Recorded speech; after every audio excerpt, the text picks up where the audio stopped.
Ladies and gentlemen, welcome back to the channel. And the Call of Duty franchise turned 20 years old a couple of months ago. That's pretty crazy to think about. As somebody who's been playing since 2007, I've watched this franchise grow and evolve over time, and during that time, they released hundreds and hundreds of maps that for some reason have been completely abandoned by either Activision or the developers. For one reason or another, so many iconic maps from so many iconic games never got to see the light of day again after their initial run, which is really weird to think about because they remake maps all the time, but they keep remaking the same maps over and over. So I've done a couple of other videos like this, but today we're going to be going through 10 more forgotten Call of Duty maps throughout history, starting with Call of Duty 4 and going all the way through to Infinite Warfare. So without further ado, ladies and gentlemen, let's just go ahead and jump into it.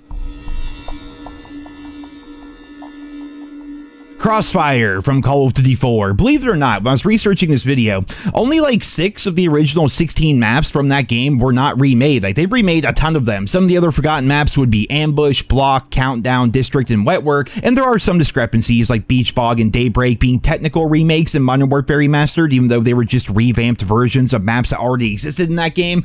But regardless of all that, Crossfire is one of those iconic Call of Duty 4 maps that I'm sure a lot of you remember when you think back to that game.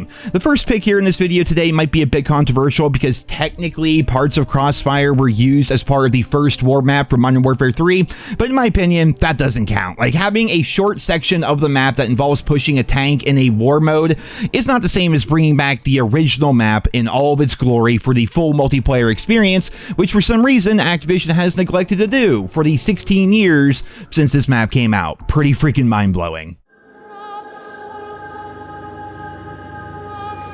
Asylum from Call of Duty World at War. I think World at War has a criminal amount of incredible maps that were never recreated in later games. I mean, we've seen some remakes and reimaginings of a few maps like Courtyard, Outskirts, Cliffside, and Castle, but there were so many incredible maps from this game that have been forgotten by the developers from this game. Iconic maps like Asylum here, or Upheaval, Macon, Hangar, all those maps come to mind, and Asylum itself is one of the creepiest and most nostalgic maps I can think of because of how it was used as the basis for the Verrucht map within World at War Zombies. Honestly, this was a tough pick to come up with because there's a lot of incredible maps from that game, and with the vast majority of them being lost to time, I think a full remaster of World at War would be the only way to truly pay homage to one of my favorite Call of Duty titles of all time. Bailout from Modern Warfare 2. So this was going to be a pretty tricky pick because recently, as I'm sure everyone's well aware, every single original Modern Warfare 2 map was recreated for this year's game, Modern Warfare 3. So if I had to pick one of the OG maps, I would pick Skid Row because I think that map plays incredibly well. I love it in the OG Modern Warfare 2. I love it in the current Modern Warfare 3. And for some reason, that map was never remade or recreated after its OG run up until now. But with that being said, for Modern Warfare 2, I'm going to go with Bailout. This map was part of the Stimulus map pack from that game, and I always loved playing on it. It was set in an apartment complex, and something about the design of this map, along with the visuals, made it stand out to me so much more than a lot of the other maps in the game. It could be argued that a lot of the OG Modern Warfare 2 DLC maps were great, but for me, Bailout was the one I loved playing on the most. We all wondered going into Modern Warfare 3 this year if any of the OG Modern Warfare 2 DLC maps were going to return, and since we basically know that none of them are going to return this year, Bailout, along with so many others, are still lost to time and likely will never see the light of day again, which is a damn shame because Bailout was freaking awesome.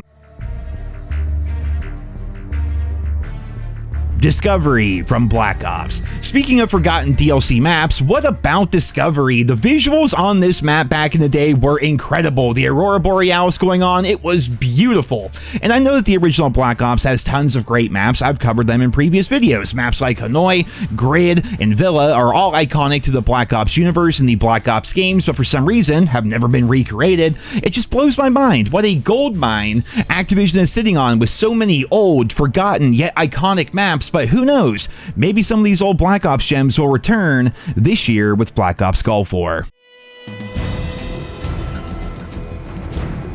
Bootleg from Modern Warfare 3.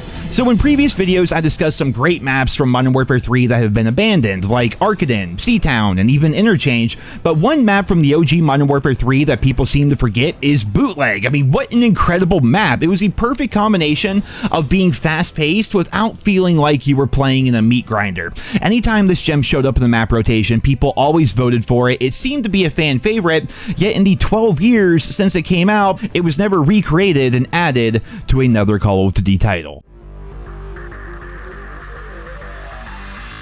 Magma from Black Ops 2. So Black Ops 2 is an absolute icon of the Call of Duty community. It's often regarded as the best game to ever release, or at the very least in the top 3, right? And as such, most of the maps from that game seemingly have been remastered, like tons of them have. There are too many great maps in this game to count, which is why it's going to be awesome when all the base maps from the OG Black Ops 2 are going to be recreated for COD 2025, according to leaks and rumors as of right now. But one map that likely won't be part of that is going to be Magma, and that is a damn shame. Like, who remembers how much fun this map was when it came out as part of the Uprising map pack? Who remembers the first time they saw the lava everywhere in the bright colors and thinking to yourself, wow, this is a Call of Duty map? Like, it was beautiful, it was unique, it was something different. Magma was one of those super fun maps that I don't think fans or even the devs really remember, but when it's brought up, it always brings back great memories, which is why I wanted to feature it here in this video today. Definitely a very fun trip down memory lane. Mutiny from Call of Duty Ghosts. In previous videos, I've discussed some of the better maps of Call of Duty Ghosts, but one aspect of that game that honestly deserves its own separate video, and I've been talking about doing that for years, I should eventually just freaking do it, is how good the DLC was in this game. Like, Ghosts itself, I did not really like whatsoever, but the DLC was phenomenal. Call of Duty Ghosts set a precedent for how crazy and fun DLC maps could become, from Michael Myers running around on fog, to Old West towns with moving minecarts, to a freaking haunted pirate ship that shoots cannonballs. Call of Duty Ghosts DLC was a lot of fun, and I think we could use a bit more of that in Call of Duty going forward. Mutiny is a great example of the devs just saying, screw it, let's give the fans something fun to play with, and that's why I picked it for this video here today. Sideshow from Advanced Warfare. Advanced Warfare had a lot of great maps, honestly, but with most of them being really reliant on exosuits, the question always becomes, how will this work with it being boots on the ground? Well, I think Sideshow is a great example of that. This map was tons of fun when it released as part of the Havoc DLC, and I do think it would work well with virtually any Call of Duty title. I know that Advanced Warfare had a no exosuit game mode, but honestly, it didn't really feel right. A lot of the maps did not play that well without having advanced movement, but an open, abandoned motel in Wisconsin with a creepy clown theme, that works any way you slice it, man. Like, honestly, looking back at this footage makes me very nostalgic. It felt like you were playing on the set of like some B horror movie or something like that. Like, Sideshow is creepy yet colorful, it's nostalgic and recognizable, which is why I hope to see it return someday. Stronghold from Black Ops 3. So when it comes to Black Ops 3, the absolute #1 map I want to return is Splash. Like, no question, no doubt, 100%, Splash is the map I missed the most from that game, but I've covered it a ton in previous videos, along with Micro, which was also an incredibly fun and unique multiplayer map. Because of that, I'm going to go with something a bit more tried and true, a bit basic and honestly a little bit boring, but also it's one of those maps I know would just play well in virtually every COD title. Anyone who played Black Ops 3 remembers this map. It was always seemingly voted for, and it wasn't the kind of map that required tons of advanced movement, and as such, I think it would work well in most Call of Duty titles. I know that it came back as a POI in Blackout, but that doesn't count. We're talking about the multiplayer experience here, and Stronghold was just solid. Everyone enjoyed it in Black Ops 3, but for some reason, it was never remastered for any Call of Duty multiplayer. Throwback from Infinite Warfare. So as many of you know, I was not the biggest fan of Infinite Warfare. By that point in the COD cycle, I was so sick of advanced movement, and also that year they released a little-known game called Modern Warfare Remastered, so I spent my entire year playing the COD 4 remake as compared to playing the newer game.